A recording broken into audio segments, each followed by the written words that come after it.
Hello, नमस्कार. महाराजा kitchen रेसिपीमध्ये आपलं स्वागत आहे. तर आषाढी एकादशी उद्या आहे, तर त्यानिमित्तानं मी शाबूची खीर कशी बनवायची आहे ती दाखवणार आहे. चला तर सुरुवात करूया. तर त्यासाठी मी काय केलेलं आहे, एका वाटीमध्ये शाबू घेतलेली आहे. तर छोटी वाटी घ्यायची आहे आपण. आता याला काय करायचं आहे आपण, यामध्ये आता आपण पाणी ओतायचं आहे आणि ही आपण काय करायचं आहे, शाबू 3 तास भिजत ठेवायचे आहे. तर यामध्ये पाणी आपण घालायचं आहे. हे पहा, शाबूच्या वरती पाणी आलं पाहिजे. हे पहा, एवढं आपण पाणी घ्यायचं आहे शाबूच्या वरती आणि त्यानंतर याच्यावरती काय करायचं आहे, आपण झाकण ठेवायचं आहे आणि 3 तासासाठी बाजूला ठेवूया.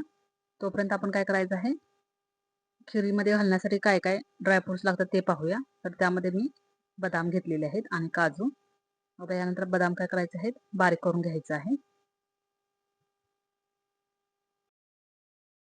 खिरीला दाटसरपणा येण्यासाठी आपण काजू बदामची पेस्ट करून जरी घातली ना तरी चालेल. त्यामुळे काय होतं, खिरीला दाटसरपणा येतो. तर मी काय केलेलं आहे, हे आपण मी कट करून घेतलेले आहेत. आता यानंतर काय करायचं आहे, एका प्लेटेमध्ये हे काढून घ्यायचं आहे आणि त्यानंतर त्याला आपण तुपामध्ये फ्राय करून घ्यायचं आहे. पहा, तर आता हे सर्व मी ड्रायफ्रुट्स कट केलेले आहेत. पहा, आता हे मी काढून घेते.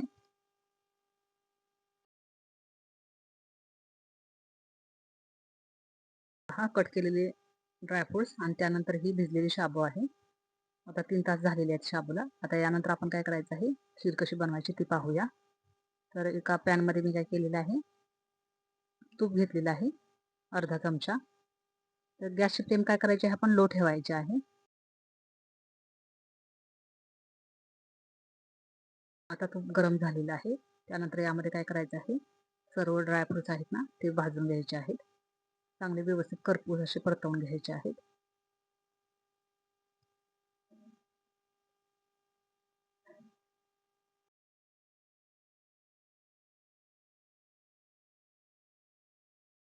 ड्रायफ्रूट परतवल्यानंतर काय करायचं आहे, यामध्ये आपण जी भिजलेली शाबू आहे ना ती घालायची आहे आणि ती आता काय करायची आहे, व्यवस्थित परतवून घ्यायची आहे. ती पूर्ण पारदर्शक झाली पाहिजे अशी परतवून घ्यायची आहे. यानंतर आता काय करायचं आहे, आपण यामध्ये आपण पाणी ओतायचं आहे. तर शाबू शिजवताना आपण पाण्यामध्ये शिजवायचे आहे, दुधामध्ये शिजवायची नाही. दुधामध्ये शिजवली तर काय होतं, ती व्यवस्थित शिजत नाही. म्हणून आपण सुरुवातीला थोडंसं यामध्ये पाणी घालायचं आहे. आता हे पहा, मी यामध्ये थोडं पाणी घालते आणि हिला 5 ते 10 मिनिटासाठी काय करणार आहे, मी पाण्यामध्ये शिजू देणार. दुधामध्ये जर आपण शाबू शिजवायला लागलो ना तर ती काय होते, कच्ची राहते, शिजत नाही. म्हणून काय करायचं आहे, आपण सुरुवातीला थोडं पाणी घालायचं आहे आणि पाण्यामध्ये शाबू शिजवून घ्यायचे आहे आणि त्यानंतर यामध्ये आपण दूध ओतायचं आहे. तर एकादशी निमित्त अशी शाबूची खीर तुम्ही घरी नक्की बनवून पहा आणि कमेंट करून नक्की सांगा तुम्हाला ही खीर कशी वाटली ते. आता हे पहा, आपली शाबू आता शिजलेली आहे. यानंतर आपण काय करायचं आहे, यामध्ये आता दूध घालायचं आहे.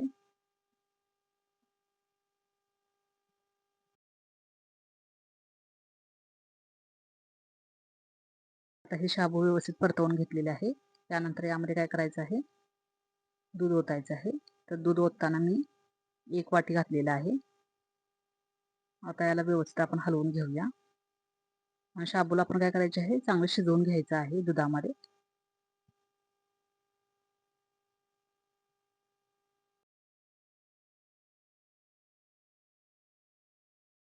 आता यामध्ये 2 ते 3 चमचे आपण साखर घालायची आहे आणि त्यानंतर वेलची पावडर अर्धा चमचा घालायची आहे.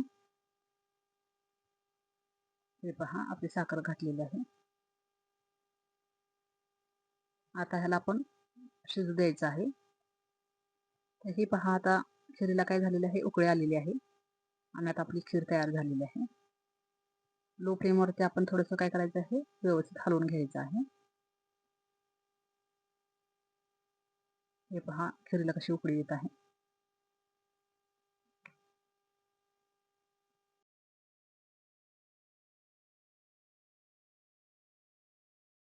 खिरीला दाटसरपणा कसा आलेला आहे ते पाहूया.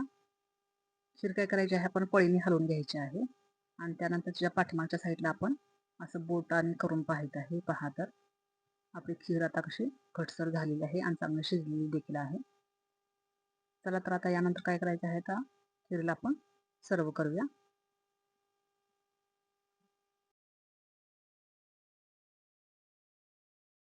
शाबूची खीर ही थंड झाल्यानंतर जास्त तिला दाटसरपणा येतो, म्हणून करतानाच आपण काय करायचं आहे, थोडंसं पातळच ठेवायचं आहे, म्हणजे ती थंड झाल्यानंतर तिला जास्त दाटसरपणा येतो. तर आता तुम्ही आपली खीर आता तयार झालेली आहे. यामध्ये आता आपण गार्निशिंगसाठी काय करायचं आहे, पिस्ता आहे ना बारीक करून तो घालायचा आहे. हे पहा. तर आजची रेसिपी आपल्याला कशी वाटली हे कमेंट करून नक्की सांगा. आवडल्यास लाईक करा, शेअर करा, सबस्क्राईब करा. बाजूलाच असलेलं बेल आयकॉनचं बटन क्लिक करा, जेणेकरून माझ्या येणाऱ्या सर्व रेसिपी आपल्याला पाहायला भेटतील. थँक्यू.